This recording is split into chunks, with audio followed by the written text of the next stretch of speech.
Terima kasih Anda masih bersama kami di Rumah Pemilu, Saudara. Usai Komisi Pemilihan Umum mengumumkan hasil Pilpres 2024, bola panas kini tertuju ke gedung Mahkamah Konstitusi. Ya, Rabu kemarin jadi sidang perdana gugatan sengketa Pilpres 2024 ada pasangan Capres-Cawapres Anies Mohaimin dan juga pasangan Capres-Cawapres Ganjar Mahfud yang posisinya sebagai pemohon. Ada sejumlah momen yang menarik yang terjadi saat sidang perdana dan saat sidang pembacaan jawaban termohon, kemudian juga jawaban dari pihak terkait dan dalam gugatan sengketa Pilpres. Nah, salah satu yang paling disorot adalah momen saling sindir. Nah, salah satunya adalah saat pihak pemohon Capres atau Cawapres Mahfud MD dengan Ketua Tim Kuasa Hukum Prabowo Gibran Yusril Iza Mahendra saat sidang gugatan sengketa Pilpres kemarin. Nah, calon wakil presiden Mahfud MD ini mengutip pernyataan dari pakar hukum tata negara Yusril Iza Mahendra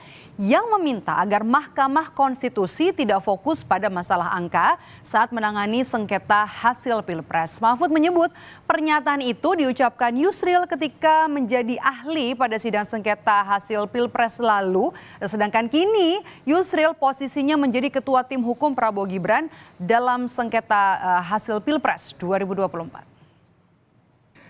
Mahaguru Hukum Tata Negara Profesor Yusril Iza Mahendra saat ikut menjadi ahli pada sengketa hasil pemilu 2014 dan bersaksi di MK pada tanggal 15 Juli mengatakan bahwa penilaian atas proses pemilu yang bukan hanya pada angka harus dilakukan oleh MK. Pandangan ini bukan pandangan lama, melainkan pandangan yang selalu baru yang justru terus berkembang sampai sekarang. Menjadikan MK hanya sekedar mahkamah kalkulator, menurut Pak Yusril, adalah justru merupakan pandangan lama yang sudah diperbarui sekarang. Nah, pernyataan yang baru Anda dengar dari seorang Mahfud MD kemudian juga direspons oleh Ketua Tim Hukum Prabowo Gibran Yusril Iza Mahendra yang menanggapi bahwa pernyataan Mahfud MD tadi yang menyebutnya sebagai maha guru saat menyampaikan dalil gugatan sengketa Pilpres di Mahkamah Konstitusi ini sudah tidak relevan lagi. Berikut pernyataan dari Yusril Iza Mahendra. Dengan adanya pengaturan tentang pembagian kewenangan dan menangani sengketa proses pemilu melalui Bawaslu, PT UN, dan Mahkamah Agung dalam sengketa administratif dan sengketa hasil oleh Mahkamah Konstitusi sejak tahun 2017, maka tidaklah relevan Profesor Mahfud mengutip pendapat dalam tanda kutip Maha Guru HTN Profesor Yusril Iza Mahendra yang pernah mengatakan bahwa Mahkamah Konstitusi seyogianya tidak menjadi sekedar mahkamah kalkulator. Tetapi mahkamah seharusnya berperan memeriksa pelaksanaan pemilu secara substantif sejak dari proses pelaksanaannya. Pendapat itu ada benarnya karena diucapkan pada tahun 2014, 3 tahun sebelum berlakunya Undang-Undang Nomor 7 Tahun 2017 tentang pemilu yang membagi kewenangan kasus-kasus yang terjadi dalam penyelenggaraan pemilu sebagaimana diuraikan tadi. Sebab itu pendapat tersebut dapat dikategorikan seperti dikenal dalam ilmu fikih, yaitu qaul qadim, satu pendapat yang dimansuhkan, dibatalkan atau ditinggalkan, dengan qaul jadid atau pendapat baru karena norma-norma hukum yang mendasarinya juga telah berubah. Jadi tidak relevan mengutip pendapat 2014 untuk keadaan sekarang karena norma hukum positif sudah berubah. Ada juga yang menarik pada saat pembacaan jawaban dari pihak terkait yakni pihak Prabowo Gibran, di mana tim hukum Prabowo Gibran Oto Hasibuan ini meminta Mahkamah Konstitusi untuk menolak permohonan pemohon seluruhnya. Oto juga menyebut Mahkamah Konstitusi tidak berwenang untuk memeriksa dan mengadili perkara sengketa hasil pemilu. Yang mulia Mahkamah Konstitusi, kami sampaikan penutup sebagai berikut.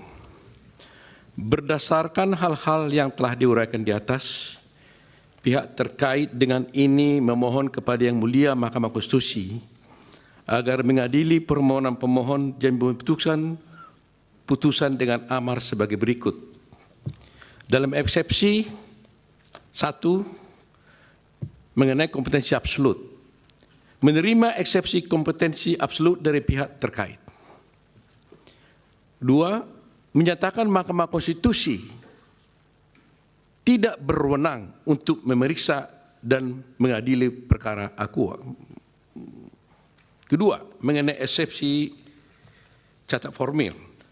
Satu, menerima eksepsi dari pihak terkait untuk seluruhnya, menyatakan permohonan pemohon catat formil. Ketiga, menyatakan permohonan pemohon tidak diterima atau need of function. Dalam pokok perkara, menolak permohonan pemohon untuk seluruhnya. Demikian keterangan pihak terkait ini disampaikan dengan harapan Mahkamah Konstitusi berkenan untuk menerima dan mempertimbangkannya sehingga dapat menolak permohonan daripada pemohon. Sekian dan terima kasih. Masih dalam gugatan sengketa Pilpres, Saudara, kali ini Komisi Pemilihan Umum Republik Indonesia membantah telah melanggar hukum karena menerima pencalonan pasangan Prabowo Gibran sebagai peserta Pilpres 2024. Sebelumnya, kubu Anies Mohaimin mempersoalkan pencalonan Gibran Raka Buming Raka. Bahwa dalil pemohon yang menuduh termohon sengaja menerima pencalonan pasangan calon nomor urut 2 secara tidak sah dan melanggar hukum, sebagaimana tercantum dalam permohonan pemohon pada halaman 22 sampai dengan halaman 34 adalah dalil yang tidak berdasar dan mengada-ngada. Andaipun pemohon mendalilkan penetapan pasangan calon wakil presiden nomor urut 2 tidak memenuhi syarat formil, semestinya pemohon melayangkan keberatan. Atau setidak-tidaknya keberatan ketika pelaksanaan mulai dari pengundian nomor urut pasangan calon sampai dengan pelaksanaan kampanye dengan metode debat pasangan calon. Bahwa tampak aneh apabila pemohon baru mendalilkan dugaan tidak terpenuhinya syarat formil pendaftaran pasangan calon presiden tahun 2024 setelah diketahui hasil penghitungan suara.